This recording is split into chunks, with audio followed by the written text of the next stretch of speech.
Hello, Gators. For those of you who don't know me, I'm Mrs. Perry and I teach fourth grade, and I am lucky enough to get to read you the ending of this fabulous story. So let's get started. Chapter 77 through 80. The Meeting. Strong, nimble creatures carried Roz up the sea cliffs and across the island. They carefully propped her up inside the nest. They built a fire, and then they left the robot with her son. Roz and Brightbill sat there staring at the flames until the goose finally said, "Do you need anything, Ma?" "I could really use some new arms and legs," the robot chuckled at her own bad joke. "That isn't funny," cried the goose. "My mother is broken and I don't know what to do about it."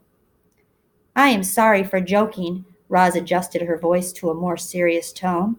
"I know you want to fix me, but there is nothing anyone here can do." At these words, her son looked away. "Brightbill, I am afraid we have some difficult decisions to make. I think you should arrange a meeting of our closest friends. We could use their advice." The goose disappeared out the door, and soon Roz's oldest and wisest friends were on their way. Loudwing was the first to arrive. She limped into the lodge on her injured foot and sat close to her robot friend. Mr. Beaver appeared next, followed by Fink and Swooper. Then Tawny curled up on the floor. Mother Bear was too badly hurt to make the journey, so Nettle came in her place.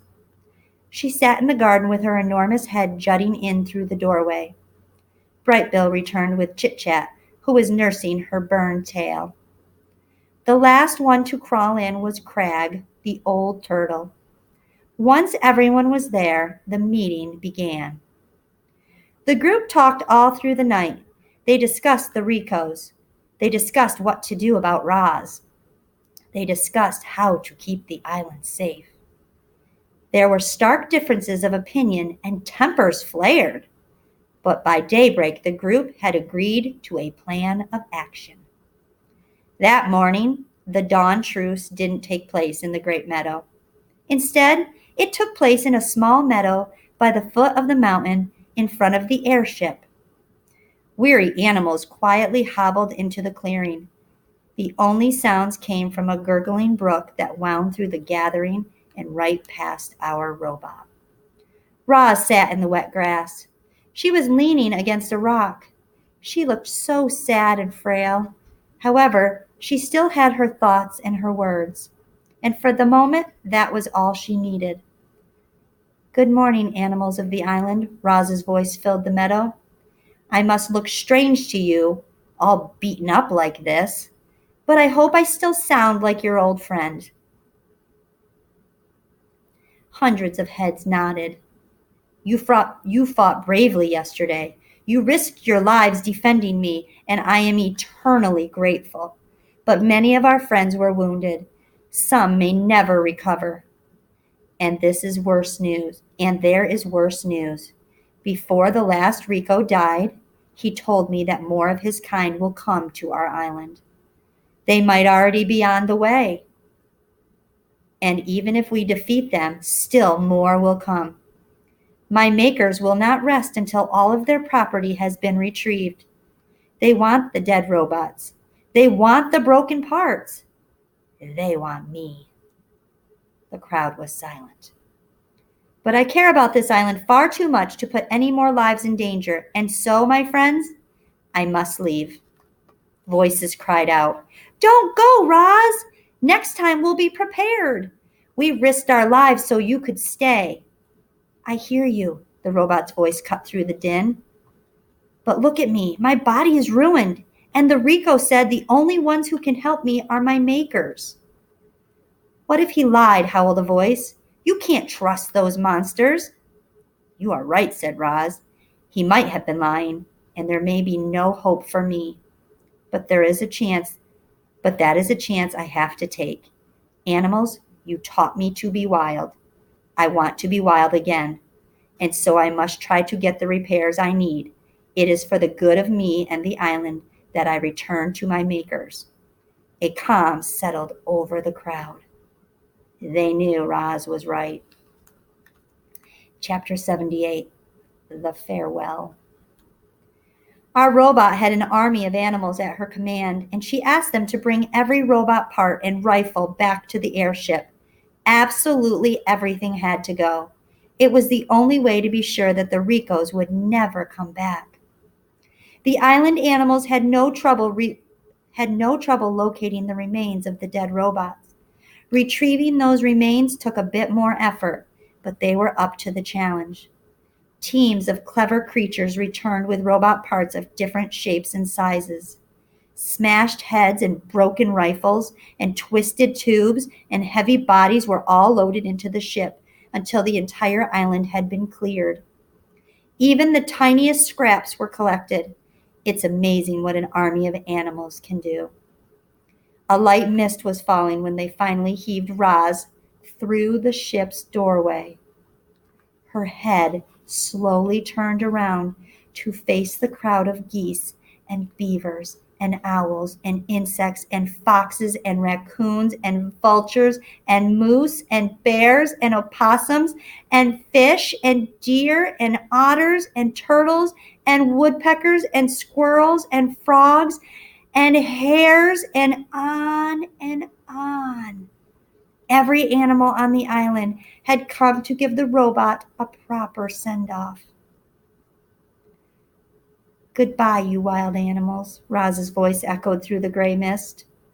The wild animals smiled, and then a few of them started to roar, and then more started to screech, and then more started howling and chirping and grunting. Soon every creature was hollering goodbye to Roz. The chorus of wild voices grew louder and louder, shaking the robot's body, rattling the ship, booming across the island and up into the clouds. And then their voices gradually died down to silence. Bright Bill fluttered up to his mother's shoulder. You understand why I must leave, said the robot. I understand, sniffed the goose. More Ricos could be headed here right now. I just do not know. There is so much I do not know. I think it is time I get some answers. Will I ever see you again? Said Bright Bill, wiping his eyes. You are my son, and this is my home, said Roz. I will do everything in my power to return. Bright Bill hugged his mother's worn face. I love you, Mama. I love you, son. And the goose fluttered back to his flock. The robot took one last look at her home, and the door hummed closed. Chapter 79, The Departure. The airship's engines automatically fired up. Then the ship slowly floated above the island, turned to the south, and disappeared into the clouds. Chapter 80, The Sky. Our story ends in the sky, where a robot was being whisked away from the only home she had ever known. As Roz sat in the airship, broken and alone and speeding toward a mysterious future, she looked back at her miraculous past. Reader, it must seem impossible that our robot could have changed so much. Maybe the Ricos were right. Maybe Roz really was defective, and some glitch in her programming had caused her to accidentally become a wild robot. Or maybe Roz was designed to think and learn and change. She had simply done those things better than anyone could have imagined. However it happened, Roz felt lucky to have lived such an amazing life. And every moment had been recorded in her computer brain. Even her earliest memories were perfectly clear. She could still see the sun shining through the gash in her crate. She could still hear the waves crashing against the shore. She could still smell the salt water in the pine trees. Would she ever see and hear and smell those things again? Would she ever again climb a mountain? Or build a lodge? Or play with a goose? Not just a goose, a son. Brightbill had been Roz's son from the moment she picked up his egg. She had saved him from certain death, and then he had saved her. He was the reason Roz had lived so well for so long. And if she wanted to continue living, if she wanted to be wild again, she needed to be with her family and her friends on her island. So as Roz raced through the sky, she began computing a plan. She would get the repairs she needed. She would escape from her new life. She would find her way back home. And that, my friends, is the end of our story. I hope you've enjoyed reading this fabulous book, The Wild Robot, and I know that you cannot wait to see what happens to Roz in part 2. So stay tuned.